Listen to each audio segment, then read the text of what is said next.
Salut à toi et bienvenue sur le podcast d'AxOpen. Ici, tu peux écouter tous les mois une bande de développeurs pros qui parlent sans aucun filtre de leur quotidien dans le monde de la tech. Allez, c'est parti.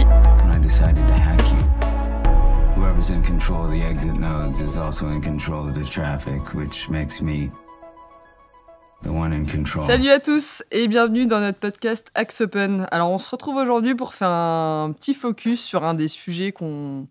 Merci Arthur de péter mon intro en toussant là au fond de la salle, c'est super. Je vais pas la recommencer, on va enchaîner quand même comme ça. Donc on va faire un focus sur un de nos sujets favoris chez AxOpen, la qualité de code. On en a déjà parlé à travers pas mal de podcasts, mais en fait on a pas mal travaillé le sujet en faisant un petit dossier ces 3 derniers mois sur tout ça. Donc l'idée c'est de refaire un petit peu un point, d'expliquer un peu qu'est-ce que la qualité de code, qu'est-ce qui se cache derrière tout ce qui est clean code, pourquoi c'est important. On va parler un peu bonne pratique et tout ça. Autour de la table, j'ai avec moi les 3 fidèles. Là, j'ai Philippe, le Java Lover. Arthur, le JavaScript Lover. Bonjour. Attends, faut que je tousse. C'est ces petits trucs là. Je refais un bonjour. Bonjour. Nathan. Hello. Monsieur prof du code. On va démarrer. Philippe, et si tu peux nous faire ton petit traditionnel point historique en disant comment a évolué justement le code concrètement ces dernières années. C'est le moment historique. Alors en fait, on est allé vers une abstraction de plus en plus grande. Ça veut dire quoi ? Ça veut dire que l'expressivité à la ligne de code, c'est fortement apprécié ces dernières années. Qu'est-ce que je veux dire par là ? C'est qu'historiquement, quand on faisait une ligne de code dans les années 80-90, elle faisait pas grand-chose. Et aujourd'hui, quand vous faites une ligne de code avec nos frameworks actuels et toutes nos librairies, elle fait des choses extraordinaires. Historiquement, vous pouviez lire en mémoire une information, et aujourd'hui, vous pouvez littéralement instancier un appel à un satellite sur une plateforme type AWS. Donc, ça veut dire qu'à la ligne de code, ce qu'on peut exprimer est de plus en plus important et de plus en plus grand. Aujourd'hui, on est un peu à l'apogée de ça Ah bon, on sait jamais. On espère pas. On espère. Alors après, on pourrait imaginer de la métaprogrammation avec une instruction qui irait faire de la programmation. Mais en tout cas, oui, on est toujours dans une abstraction qui devient de plus en plus grande. Ok, et ça pousse quelle problématique en fait derrière ? Parce que j'imagine. Alors, ça pousse effectivement des problématiques de plus en plus compliquées. Pourquoi ? Parce qu'en fait, qu'est-ce qui s'est passé si on prend l'historique de la vie d'un développeur ? En fait, on paye un développeur pour qu'il soit de plus en plus productif. Et quand on dit qu'il soit de plus en plus productif, on a mis le focus sur ce que je disais, sur qu'à la ligne de code, ce que fait le développeur, ça fasse de plus en plus de choses. D'accord ? Et du coup, en mettant le focus sur cette amélioration de l'abstraction, de la productivité, en fait, qu'est-ce qu'on a dit ? On a moins mis le focus sur le fait que la ligne de code soit le plus sécure. On comprend bien que si vous êtes capable de faire décoller un avion en une ligne de code, la responsabilité que vous avez, elle est beaucoup plus grande que quand vous faisiez juste une lecture mémoire toute basique. Et donc vient le problème majeur, c'est que pendant de nombreuses années, on a mis l'accélérateur sur la productivité et non pas du tout sur la qualité. Et c'est pour ça qu'aujourd'hui, on se retrouve avec des applications qui ont presque autant de bugs finalement que des applications des années 90, 2000, tout ce que vous avez connu. Et c'est là que souvent on a la réflexion des clients qui nous disent en fait, vous faites autant de bugs malgré tous les outils que vous avez mis en place que ce que vous faisiez dans les années 2000 ou 90. Est-ce qu'aujourd'hui, c'est quelque chose, effectivement, qui est plus montré, touché du doigt par les clients qu'effectivement, il y a 5-6 ans Alors, en arrière. c'est dur à dire. L'agacement des clients, c'est toujours le même. C'est-à-dire, je comprends pas qu'avec tout l'argent que je mette dans l'informatique, j'ai autant de bugs pour faire un formulaire en 2024 que j'en avais dans les années 2000. Et en fait, c'est un questionnement qui est très, très justifié de leur part. Mais en fait, ce qu'ils ne se rendent pas compte, c'est qu'en tant que développeur, on a beaucoup moins de temps à consacrer pour faire des choses. Et en fait, ce qu'on nous demande de faire est de plus en plus important, ramener au temps. Donc du coup, finalement, le temps qui est consacré vraiment à la qualité est très, très faible dans les équipes de développement aujourd'hui. Et c'est une problématique qui a toujours été importante et qui est difficile forcément à faire toucher du doigt aux développeurs, aux équipes de développement, et à la fois aux porteurs de projets, aux product owners, chefs de projet là-dessus.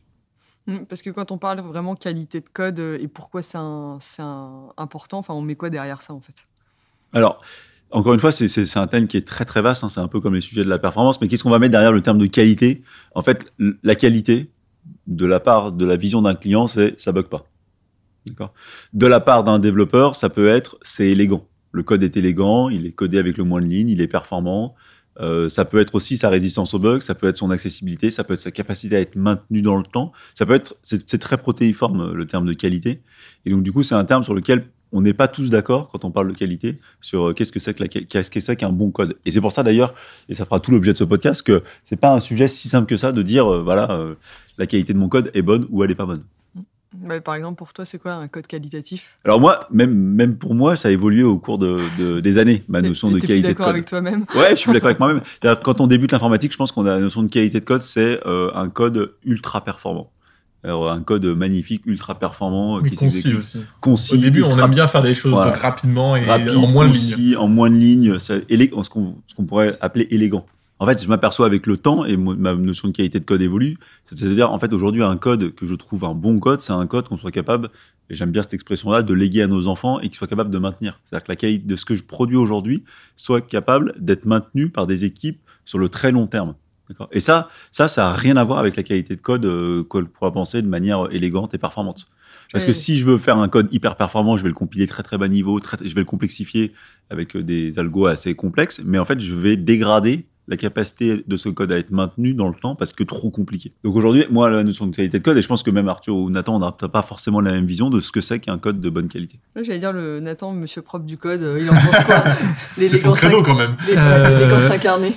En vrai, je suis assez d'accord avec Philippe dans le sens où j'étais beaucoup axé sur la performance avant. Ça me dérangeait pas d'écrire 2 fois plus de lignes de code si je gagnais 2 millisecondes sur mon exécution. Mais la vérité étant que, en fait, on s'en fout un peu. Et que ce qui est particulièrement intéressant, c'est de faire le meilleur compromis entre la performance et un code qui va être facilement compréhensible et utilisable par les autres. Et il y a pas mal de notions de qualité de code où on parle du code en lui-même. Mais bien souvent, on travaille en équipe et faire un code qu'on serait content de relire comme étant pas le nôtre. Et je pense aussi une grande part de la qualité du code. Et du coup, pour moi, la qualité de code, c'est être capable de mettre le curseur au bon endroit entre avoir une bonne performance, un code qui va être facilement lisible, modifiable et tout ça. Et c'est pour ça que c'est un peu propre à chaque développeur sur le moment. Et il y a beaucoup de passages lorsqu'on fait des formations de se dire c'est pour ça que c'est un humain qui le code, c'est que c'est à toi de déterminer où est-ce que tu vas mettre ton curseur et là où il te paraît être pertinent d'être. Ça doit pas être simple. En soi, il y a beaucoup de mots pour dire pas grand-chose. C'est juste de la façon dont on voit les choses et comment on vit sur le projet, de se dire... il y a plein d'informations à prendre en compte et c'est pour ça que c'est beaucoup du feeling aussi. Arthur, tu partages ou toi moi j'accorde beaucoup d'attention à la lisibilité du code, que ce soit facilement c'est parce que tu par fais du quelqu'un JavaScript. Donc, Comme déjà, quoi, ils n'ont pas l'habitude de faire un code maintenable. Donc, si, maintenant, c'est pas vrai. Non, mais oui, c'est vraiment la partie compréhension du code, que quelqu'un d'autre, comme disait Nathan, puisse le relire, ou que moi, si jamais je retombais dessus, que je le comprenne facilement, et que je me dise pas, mais qu'est-ce que j'avais voulu dire par ça il y a 10 ans. Donc ça revient aussi à la maintenabilité, mais c'est vraiment, moi, je préfère faire un code plus clair et plus facilement lisible, même si il faut écrire beaucoup plus de lignes, parce qu'au final, sur le long terme, je pense que ce sera plus pratique à maintenir, et ce sera plus simple pour quelqu'un qui arrive et qui n'a pas du tout la connaissance de réussir à comprendre tout de suite ce qu'on veut faire, que de vraiment se focaliser sur le moins de lignes, le plus performant, et d'autres choses qui peuvent impacter la lisibilité du code. Quand on regarde un petit peu tout ce qui tourne autour de la qualité de code, on tombe souvent sur le terme clean code. Qu'est-ce que ça veut dire concrètement? Est-ce qu'on est en différence avec ce qu'on vient de se dire là ou... Non, pour moi, j'aurais envie de dire c'est une sorte de guideline un peu dans la qualité de code. Genre, ça fait pas tout, mais en fait, il y a différents aspects qui sont prônés par cette définition de clean code. De mémoire, c'est beaucoup Sonar qui l'apporte et qui la met en valeur. Il y a beaucoup de choses qui s'apparentent à... la lisibilité du code et au fait qu'il va être relu et qu'il va être maintenu dans le temps. De mémoire, quand j'avais un peu regardé la définition, il y avait un truc que je m'étais dit qui ressortait beaucoup, c'était leur objectif, c'est pas vraiment de coder pour que ça fonctionne, mais de coder pour que les autres soient contents de comment tu l'as fait. Et il y a beaucoup de principes qui sont présents et mis en évidence de se dire vraiment on travaille en équipe et le code que je vais faire il va s'orchestrer le mieux dans le projet, il va le mieux s'intégrer et il va être facilement réutilisable par les autres, facilement compréhensible, il va avoir les mêmes pratiques en termes de linter, de formalisme du code, il va avoir également des commentaires, ce genre de choses. Et pour moi, c'est vraiment toutes ces notions-là qui sont beaucoup reprises par le clean code et qui sont mis en évidence. Ok, mais du coup, c'est plus une espèce de philosophie que quelque chose de complètement palpable, quoi. Je pense qu'après, il y a des actions palpables qu'on peut mettre associées à ces concepts, mais c'est vrai qu'il y a, pour le coup, actuellement, c'est beaucoup des phases de réflexion, et je pense qu'eux, ils souhaitent beaucoup l'apporter à travers leur outil Sonar, et je pense que de mémoire, on voit justement cette notion de clean code de plus en plus présente dans leur outil, et leur objectif, je pense, c'est de nous faire adopter cette philosophie. Le Sonar, si tu peux juste, pour ceux qui nous écoutent, qui Sonar, connaissent pas. c'est un outil d'analyse statique de code qui a pour objectif de remonter les potentielles erreurs et issues, que ce soit sur des bugs ou des mauvaises pratiques de code. Il y a également une partie sur la sécurité de mémoire. Et l'objectif, c'est d'avoir une analyse du projet sur principalement ses faiblesses et ce qui peut être amené à être modifié pour avoir du coup une bonne qualité de code. C'est un peu un gros standard dans le marché quand on parle de qualité de code. On va y revenir après, je pense qu'on en reparlera, mais si on se focus un peu sur concrètement comment est-ce que vous faites au sein des projets, comment est-ce qu'on aborde cette notion justement de qualité de code, on parle de quality gates ou autre chose, comment est-ce que vous faites concrètement? Alors, je vais expliquer la notion de quality gate et puis j'expliquerai un petit peu ce qu'on peut faire, sachant que personnellement, ce que je vais expliquer là, pour moi, c'est pas du tout la panacée de ce qu'on peut faire. Mais en tout cas, c'est ce qui est communément admis comme étant une bonne pratique. Pourquoi je dis ça? C'est qu'aujourd'hui, les quality gates, c'est la manière de quantifier la qualité de code. Quand je dis quantifier, ça veut dire en gros de donner une pesée sur est-ce que mon code il est bien ou mal fait. En gros, c'est des indicateurs qui sont souvent remontés par Sonar, mais ça pourrait être d'autres outils, qui vont analyser statiquement le code et vous dire voici le nombre d'erreurs que vous avez par rapport à la norme que vous avez donnée. Si par exemple vous avez dit que l'accolade elle doit se mettre à côté du if ou en dessous du if, il va vous faire une erreur par rapport à ça. Ou si vous allez utiliser par exemple un objet en Java de la mauvaise manière, il va vous faire une erreur là-dessus et que vous êtes obligé de corriger et il va vous quantifier ça. Donc en gros, quand vous avez analysé votre code de manière statique avec un outil comme Sonar, vous allez avoir un ensemble d'erreurs qui va classer comme critiques, majeures, bloquantes, mineures, de différentes catégories. Et la quality gate, c'est l'ensemble, enfin c'est la perméabilité que vous vous accordez par rapport à ces règles-là. C'est-à-dire qu'en gros, l'idée c'est que vous aurez toujours des problèmes sur votre code. Donc en gros, à partir de quel moment vous considérez que votre code est acceptable? Et la quality gate, c'est ça. C'est-à-dire, en fait, se dire, par rapport à ces indicateurs quantitatifs que j'ai définis, à partir de quand je considère que mon code est bon, il passe la quality gate, ou à partir de quand je considère qu'il est mauvais, et auquel cas, il faut que j'aille voir mes équipes de développement pour aller venir corriger ça. Voilà, en gros, c'est ça la quality gate. Après, moi, à titre très personnel, je pense que c'est un peu une voiture balai. C'est une manière de dire, oui, ça récupère un nombre de trucs évidents. Ça permet de mettre tout le monde d'accord sur le style de comment on va écrire le code et les bugs faciles. Mais en tout cas, ça n'est absolument pas la panacée. Pourquoi? Et on va venir vraiment aux limites de ces outils-là. C'est que déjà, d'une, il analyse le code en statique. C'est-à-dire, en fait, il ne comprend pas ce que fait le code ou il le comprend très marginalement. Et donc, du coup, vous allez avoir un travers qui est très, très fort chez les développeurs. C'est-à-dire, en fait, de faire en sorte qu'ils passent la quality gate. Et pour faire passer les quality gates, vous pouvez le faire de manière très, très stupide. C'est-à-dire, vous pouvez apporter des correctifs complètement stupides au code pour qu'il passe la quality Juste pour gate. avoir la note. Juste pour avoir la note, voilà. Vous allez mettre des commentaires et en gros, il va vous dire, par exemple, si vous n'avez pas de commentaire sur une méthode, il va vous dire c'est pas bien. Et du coup, tu peux mettre un commentaire, dire c'est ma méthode. Voilà. Et ça va passer la quality gate. Parce que Sonar, il comprend pas le concept de commentaire. Mais par contre, c'est un truc que les gens aiment bien parce que comme c'est métrique et aujourd'hui, on est dans un monde de la data, on est super content d'avoir des notes. Et ça, c'est un truc qui nous rassure intellectuellement, ça rassure le client, ça rassure tout le monde. Et en fait, moi, personnellement, je trouve que ça sert quasiment à que dalle. Nathan, Arthur? Ça permet d'éviter les erreurs bêtes, entre guillemets, quand on fait un audit où c'est un humain qui va lire le code. C'est vrai qu'il y a plein de choses dont on peut, entre guillemets, ne pas faire attention parce qu'on sait que Sonar va y faire attention. Et ça permet aussi, pendant les développements, de ne pas avoir des erreurs bêtes qui sont très facilement identifiables par Sonar, comme des choses, des flux qui ne sont pas fermés, des choses qui sont vraiment... qui ne prennent pas en compte le contexte. Juste, si ton flux n'est pas fermé, ça peut créer des bugs, donc tu dois le fermer. Et des choses comme ça. Et ça permet aussi d'avoir une homogénéité dans le code.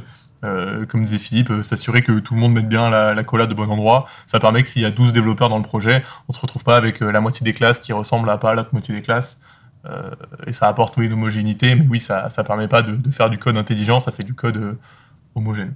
Homogène, ouais. Mais surtout, en fait, ce qu'on expliquait tout à l'heure, de se dire que la qualité de code est un peu propre à chacun et c'est un peu un curseur que chacun positionne à un endroit. Étant donné que c'est une machine qui fait l'analyse, en fait, elle n'aura pas toute cette prise en compte des différents paramètres, du contexte, de tout ce qui a été fait. Et en fait, il y aura juste un rapport qui va être très logique et qui va pas prendre en compte le contexte et que deux projets qui sont codés exactement pareil auront la même note, alors que potentiellement, en fait, c'est pas du tout les mêmes attentes. Moi, si je peux faire un parallèle pour les gens qui n'ont jamais vu cet outil, je vais faire un parallèle avec le français. En fait, si vous écrivez, par exemple, si on est tous les trois à écrire un roman et que vous le soumettez à un outil type d'analyse statique, en fait, il va vous corriger toutes les fautes d'orthographe et la ponctuation et la syntaxe. Et vous allez vous dire, c'est bien. Donc ça améliore les choses. Bon, Mais roman est super. par contre, ça ne veut pas dire que le roman de Nathan, il n'est pas mieux que le roman d'Arthur. Probablement que d'ailleurs Nathan écrit mieux qu'Arthur. Je pense aussi. Et en gros, ça ne dit rien sur la qualité intrinsèque de l'objet qu'il est en train d'étudier. Et une fois qu'on a dit tout ça, est-ce que vous, dans vos projets, vous mettez en place du coup ce genre de choses quand même ? Oui, on le met parce que déjà c'est une bonne pratique de marché et que ça permet essentiellement aux jeunes développeurs d'apprendre des choses de manière un peu transparente. Donc oui, on l'utilise, mais c'est clairement pas la panacée pour faire de la qualité de code. Après, même, je dirais, quand même, il a une grande utilité pour le coup. Genre, il ne va pas faire toute la qualité de code, mais les retours qui nous remontent une fois bien configurés, en fait, on passe à côté, enfin, on évite de passer à côté justement de plein de petites erreurs qu'on peut faire. Et c'est vraiment, j'ai envie de dire, un bon agent qui vérifie qu'il y a plein de trucs qui se passent bien, mais pourtant, il y a quand même un gros travail à côté à faire pour vraiment avoir une bonne qualité de code. Parce que vous disiez tout à l'heure que, effectivement, qu'en gros, il n'est pas assez, si je peux utiliser le terme d'intelligence pour comprendre le contexte et faire vraiment des bons retours. Avec, alors on va parler du sujet trendy, mais avec tout ce qui est IA, etc., est-ce que ça peut rebattre potentiellement les cartes de ces outils-là sur la qualité ? Est-ce qu'ils peuvent comprendre un peu mieux ou pas ? Il faut comprendre déjà, c'est de l'analyse statique. C'est-à-dire, qui dit statique dit que ça n'est pas exécuté. Donc ça veut dire que déjà, il n'aura jamais le contexte d'exécution et du coup, il ne peut pas comprendre intrinsèquement si le code est performant ou pas performant, au-delà de certaines choses très basiques. Donc l'IA, elle ne va pas t'apporter grand-chose de soi. Elle va pas t'apporter... elle peut t'apporter des choses parce qu'elle peut comprendre le concept de classe et probablement qu'à terme, ils arriveront à comprendre le concept de multiclasse et d'arriver à faire quelque chose qui permette d'améliorer un peu les algorithmes et de le comprendre. Mais il ne fera jamais ce que fait un humain, en tout cas dans une vision court-termiste, parce qu'en fait, un humain, il est capable de changer complètement son point de vue. C'est-à-dire qu'en fait, une machine, une IA, tu peux lui demander est-ce que cet algo, il est bien optimisé ? Et elle va probablement pouvoir te répondre à terme. Aujourd'hui, c'est pas le cas, mais elle pourra répondre à terme de dire non. Oui, on peut l'améliorer comme ça, mais un humain, il est capable de dire en fait, je pense que je vais pas utiliser cet algo parce que je vais faire complètement autre chose. Et ça, en fait, aujourd'hui, ça sait pas faire. Et vous prenez ChatGPT, parce que c'est comme ça qu'il fonctionne, il sait pas changer de contexte. Et en fait, souvent, quand vous allez aider un jeune développeur, il essaye de faire quelque chose. Et une IA, elle pourrait l'aider à faire ce quelque chose, mais en fait, en tant qu'expert, vous arrivez à côté de lui, vous lui demandez ce qu'il fait, et vous dites ouais, mais en fait, pourquoi tu fais ça n'a aucun sens. Je veux dire, on peut faire complètement autrement. Et en fait, c'est là où moi je trouve que l'humain est primordial dans la qualité de code, c'est qu'en fait, il est capable de challenger même le concept même de la chose qui est en train d'être réalisée. Je pense que même en plus de ça, alors je sais que moi, un de mes indicateurs, c'est lorsque je lis du code, si je le comprends pas, je me dis potentiellement, il y a peut-être un truc qui aurait pu être fait différemment. Alors que cette jauge de se dire, si un autre humain qui relit ton code n'est pas capable de le comprendre, potentiellement, c'est qu'il n'a pas été pensé suffisamment bien pour que ce soit facilement relié. Alors qu'une IA va jamais pouvoir dire, un humain va pas comprendre. Qu'est-ce que vous conseillez du coup au sein même concrètement des projets ? C'est plutôt d'avoir de la proximité humaine, d'avoir peut-être des audits de code aussi qui peuvent être faits. Alors moi, je suis un fervent défenseur de l'audit de code et de l'approche humaine. Parce que justement, quand on regarde le code à côté du développeur, on comprend la manière dont il a de penser les choses. Et donc, du coup, on est capable de challenger la conception même des choses. Et en fait, c'est vrai que quand on fait la relecture de code, c'est hyper dur de challenger ce qui est fait. Parce qu'en fait, vous avez tendance à être happé par la solution qui vous a été apportée, voire à améliorer la solution, mais des fois, vous avez beaucoup de mal à vous dire, en fait, c'est complètement stupide. Et je reprends l'exemple de Nathan. Moi, souvent, quand je lis un code que je ne comprends pas, au bout d'un moment, je me dis, mais en fait, j'aurais fait comment, moi, pour résoudre ce problème ? Et je m'aperçois que du coup, ce qui est écrit, c'est complètement con. Mais c'est vraiment... Non, mais c'est vrai. Hein, et j'utilise le terme, c'est que si tu comprends pas le code qui est écrit, c'est soit que le gars est un génie, ce qui est toujours possible, soit que c'est complètement con. Et en fait, c'est souvent... C'est souvent quoi ? C'est souvent complètement con, ce qui est écrit. On ne citera pas de nom. Non. Et de toute manière, si tu n'arrives pas à le comprendre, si un ingénieur de 10 ans d'expérience ou 15 ans d'expérience ou 20 ans d'expérience n'arrive pas à le relire, c'est que ce code, il a chier.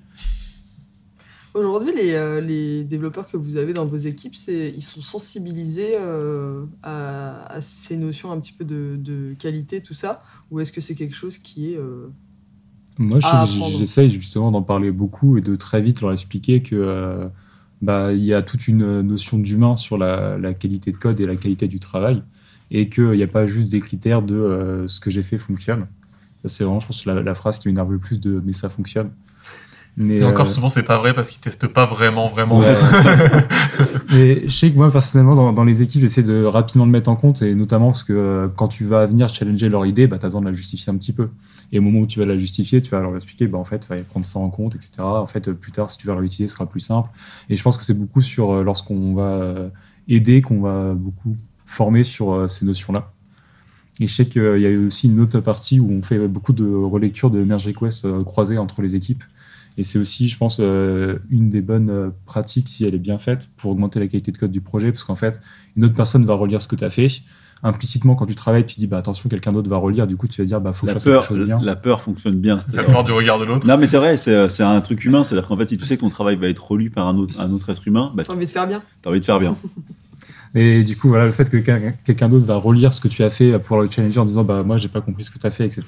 Potentiellement, c'est là où petit à petit, on va pouvoir augmenter la qualité de code au fur et à mesure au sein du projet.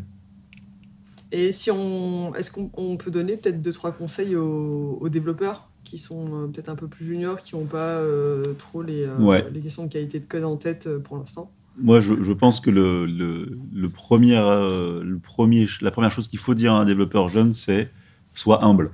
C'est-à-dire, en fait, souvent, ils ont tendance à être un peu à prendre le reproche de manière très très personnelle, en mode oui, mais ce que j'ai écrit, c'est super, et du coup, quand on a un droit de regard dessus, ça les vexe. En fait, il faut se dire que le code que tu produis, c'est un asset de l'entreprise, ça t'appartient pas particulièrement, et donc du coup, être ouvert aux reproches. Parce que souvent, en fait, ce que dit Nathan et ce qu'on est en train de dire, c'est que c'est pas forcément que c'est nul ce qui a été écrit, c'est juste que ça prend pas en compte tout un tas d'autres facteurs, et tout un tas d'autres facteurs qui sont pertinents. Et quand on est jeune développeur, le facteur qu'on estime le plus pertinent, c'est il faut que ça marche parce que j'ai envie de livrer la fonctionnalité. Or, les autres facteurs qui sont la performance, l'accessibilité, la maintenabilité, la lisibilité, tous ces trucs-là, c'est pas des choses qu'on a forcément en tête parce qu'on essaie déjà de maîtriser son propre métier. Donc la première chose pour un développeur, c'est être à l'écoute de ce que les autres te disent en te disant que c'est pas forcément stupide. Enfin, c'est le premier truc. Deuxième chose, c'est d'aller regarder dans tout ce qui se fait et d'être curieux sur les bonnes pratiques de code. Moi, quand j'apprenais à coder, et j'invite toujours à le faire, c'est taper les 10 erreurs les plus fréquentes de votre langage de programmation ou de votre framework. Il y a toujours 10 articles qui existent sur ce sujet-là, et d'apprendre les 10 erreurs, parce qu'en fait, 99% des problèmes, c'est les 10 mêmes erreurs. Et du coup, ça, je pense que c'est... Enfin, je sais pas ce que t'en penses, Nathan ou Arthur, mais moi, je pense que c'est des choses très, très simples à mettre en place et qui devraient être le basique du basique. Je suis assez d'accord avec la partie être curieux, et je sais que je recommande souvent aussi d'aller voir les projets open source des différentes technologies qu'on utilise, parce qu'en fait, c'est souvent des projets qui sont faits à côté ou des personnes qui ont vraiment le temps. Et en fait, c'est là où la qualité de code est, j'ai envie de dire, la plus élevée, parce qu'ils prennent le temps de faire les choses, et si jamais c'est pas comme ils veulent, ils le font pas. Et en fait, c'est là où on va pouvoir réussir à se poser et comprendre un peu la problématique de la personne qui a fait le code et vraiment bien progresser, même sur des nouvelles techniques. Et le fait de voir plein de façons de faire différentes fait qu'après, on va pouvoir choisir la bonne quand on va coder. Moi, ce que je trouve qui est aussi très important, c'est que quand on fait du code, il faut aussi se dire, est-ce que je vais être capable de l'expliquer à quelqu'un d'autre et de justifier mes choix? Si vous avez quelqu'un qui vient relire votre code, qui vient faire une MR et qui vous demande pourquoi vous avez fait ça, et vous êtes incapable de dire pourquoi, de dire parce que, par exemple, là, il faut que ça fasse ça en plus, donc j'ai fait ça comme ça, et de pouvoir justifier les choix que vous avez faits, c'est qu'il y a un problème dans la conception. Et à partir du moment où il y a un problème dans la conception, le code, il sera forcément bancal, et au bout d'un moment, ça va se répercuter sur tout le reste. Donc, c'est très important de faire les choses pour que ce soit solide, de la base soit solide, et après... vous pouvez vous assurer que ce soit bien fait, mais le fait d'avoir quelque chose de bien imaginé et de bien fait, c'est le plus important, je trouve. Et je trouve que sur la partie compréhension du code et explication, il y a toute une partie qui sont liées aux commentaires. Et personnellement, genre, quand on m'avait appris les commentaires, j'ai envie de dire, à l'école sur leur utilisation, je trouve qu'on est vraiment passé à côté du sujet. C'était beaucoup de commenter les getter-setters à base de getName, etc. Et en fait, ça n'a vraiment aucune plus-value. Et pour moi, il y a vraiment 2 types de commentaires qui ont un intérêt. C'est le premier qui va permettre d'expliquer à une personne comment utiliser le code qu'on est en train d'écrire, donc des petites indications pour faciliter la vie. Et le deuxième, c'est celui qui va répondre à la question de pourquoi. Parce qu'en fait, quand on lit du code, on sait tous le lire, on sait tous ce qu'il fait, mais on ne sait pas toujours pourquoi on a fait ça comme ça. Et c'est vraiment pour moi la seule réponse à laquelle le commentaire doit apporter. C'est la seule réponse à la question auquel le commentaire doit répondre. Je ne vais pas y arriver. Je pense que vous avez compris. Mais globalement, c'est vraiment d'expliquer pourquoi on a fait ça comme ça, parce qu'à chaque fois, on a toujours 15 façons de faire les choses, et justifier son choix en disant j'ai pris ça en compte, etc. Ce qui fait que lorsque la personne va le relire, il va avoir une explication. Déjà, il va comprendre que la personne a réfléchi au problème, et en plus, on va pouvoir avoir et potentiellement être d'accord avec la solution que la personne a choisie, parce qu'en fait, on a tout le contexte. Et moi, je pousse avec ce que tu dis, et je rajouterais que le commentaire ne sert à rien dans un code. 99% du temps, le code, s'il est bien écrit, il est lisible. Donc, expliquer ce que fait le code, ça sert à que dalle, parce que quelqu'un qui sait lire le code, il le lit, et le commentaire, il a plus de chances d'être faux par rapport au code. Par contre, effectivement, moi, je ne mets des commentaires dans mon code que quand c'est pas logique ce qui est écrit. C'est-à-dire qu'en fait, c'est l'exception. C'est-à-dire que je mets un commentaire dans un cas exceptionnel de ce code-là, il fait quelque chose, ça paraît pas évident ce qu'il fait, et je l'ai fait parce que j'avais un certain nombre de contraintes que je cite dans le commentaire. Donc moi je suis plutôt pour mettre des commentaires de manière exceptionnelle dans le code que de manière systématique, avec des commentaires qui ont une vraie plus-value de dire je fais ça souvent parce que j'ai pas le choix globalement, parce que sinon le code naturellement bien écrit il se lit comme on lit du français, et on n'a pas besoin d'avoir un commentaire qui m'explique ce que dit le texte en français. Il y a beaucoup de livres avec beaucoup de notes de bas de page. Ouais. C'est un peu pareil que les commentaires au final. Si on va un poil plus loin pour finaliser un petit peu ce sujet, au-delà du dev, si on se positionne un peu partie Ops, partie DevOps, est-ce que finalement c'est une surcouche supplémentaire qui peut permettre d'apporter une meilleure qualité ? Alors, tu veux le faire, Nathan ? Non, vas-y, t'étais parti. Non, je dis tout ce qui tourne autour du DevOps pour les gens qui nous écoutent, c'est du moment que mon code est écrit, qu'est-ce qui va faire qu'est-ce qui va se passer derrière, la compilation, le testing, la qualité de code, la livraison, c'est tous ces trucs-là. Le vérifier qu'il n'y a pas de faille de sécurité, tout ça. Moi, je pense que c'est un peu un encart sur une jambe de bois. Dans les années 2000, on n'avait pas ça, et on faisait autant de bugs, pas plus, pas moins. Donc, je suis pas sûr que ce soit la panacée. Néanmoins, comme on l'a dit ici, c'est tout ce qui tourne autour de Sonar, ce genre d'outils, les testings automatiques, ça apporte un plus. Mais ne croyez pas que parce que vous avez une chaîne DevOps bien construite, vous allez pouvoir avoir une meilleure qualité de code. C'est plutôt une voiture balai, à mon avis, que quoi que ce soit d'autre. Nathan, tu partages C'était exactement ce que j'allais dire. Ça reste le développeur qui fait le code, donc c'est pas parce que vous avez une chaîne automatisée très bien faite que le développeur il va mieux coder son code. Et, si on se place un peu côté... alors, on parlait beaucoup de qualité, effectivement. Est-ce que ça a un impact sur les coûts des projets ? Et si oui, dans la durée aussi, comment est-ce qu'on mesure un petit peu ça ? Parce qu'aujourd'hui, admettons, on se dit, tiens, on va reprendre un projet, il est un peu bancal et tout. Est-ce que travailler ça, finalement, ça a un coût sur l'instant ? Est-ce qu'il y a un coût moyen, long terme ? Alors, c'est pas évident de répondre à cette question. C'est vraiment pas évident de répondre à cette question parce que il faut répondre d'abord à la question de qu'est-ce que c'est qu'un code de bonne qualité. Et en fait, on voit bien quand on a discuté que c'était pas si évident que ça de le définir. Je pense que c'est aussi en regard de la durée de vie de l'application. C'est-à-dire, en gros, si vous êtes sur une application, ce que je vais appeler jetable, une application qui a 5-7 ans de durée de vie, là, investir massivement dans la qualité de code, c'est pas forcément une bonne idée. Pourquoi je dis ça ? C'est parce qu'il y a beaucoup aujourd'hui de technologies qui n'ont pas une durée de vie de plus de 5 ans. Je prends par exemple les frameworks web. Souvent, au bout de 3 ans, votre framework n'est pas compatible ou il est plus compatible. J'ai encore un client la semaine dernière qui était sur Vue 2, il faut qu'il passe sur Vue 3. En gros, il faut tout qu'il jette, il recommence. Donc en fait, la notion du client de se dire j'ai investi sur la qualité de code, il ne se retrouve pas forcément. Donc c'est pas évident de mettre le bon curseur au bon endroit. Moi, j'ai tendance à dire quand vous faites de l'application qui va durer très longtemps, et en particulier sur tout ce qui est API et back, là, ça vaut le coup de mettre la qualité de code. Quand vous faites du front ou des choses qui sont un peu plus jetables, il faut savoir relâcher la contrainte parce que finalement, la qualité de code que vous allez mettre, vous allez la payer, mais vous n'aurez pas forcément le retour là-dessus. C'est mon avis, c'est pas un avis ferme parce que ça dépend vraiment du contexte. Mais en tout cas, c'est quelque chose qu'il faut avoir en tête.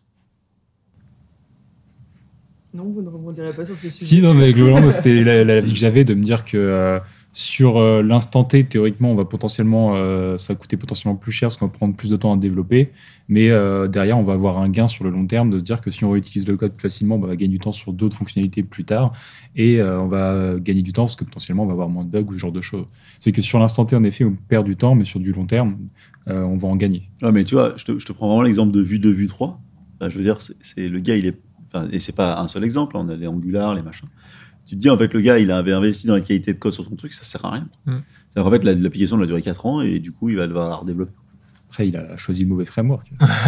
Oui, mais c'est pas si vrai que ça, en fait. Dans les technologies front, les technologies mobiles, il y a tas de techno où il n'y a pas de standard fort. Et c'est vrai que de mettre de la qualité, il faut pas faire de la surqualité, quoi. Enfin, c'est un rapport, alors c'est peut-être mon côté économique, mais je veux dire, c'est un rapport qui est pas terrible sur le Puis c'est pas que ce soit le front ou le back, c'est pas les mêmes enjeux. Dans le back, on a des enjeux beaucoup plus forts de sécurité, de performance, où la qualité de code peut clairement améliorer ça. Dans le front, il y a beaucoup moins de problèmes de performance parce que les gens ont des machines très puissantes et qu'un site, ça va pas faire planter votre PC. Ou alors c'est que c'est plus des problèmes de performance, mais de tout le code. De la sécurité, c'est pareil. Maintenant, les frameworks, c'est eux qui, entre guillemets, portent la sécurité. On a moins de possibilités de faire des grosses bêtises parce que vous restez sur la machine du client.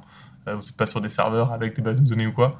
Donc c'est vrai que j'ai envie de dire, déjà les applications back ont tendance à durer plus longtemps dans le temps parce que c'est des technologies qui sont plus éprouvées. Du Java qui existe depuis des vingtaines d'années maintenant, je sais pas exactement, mais c'est des choses qui n'ont pas bougé depuis le temps.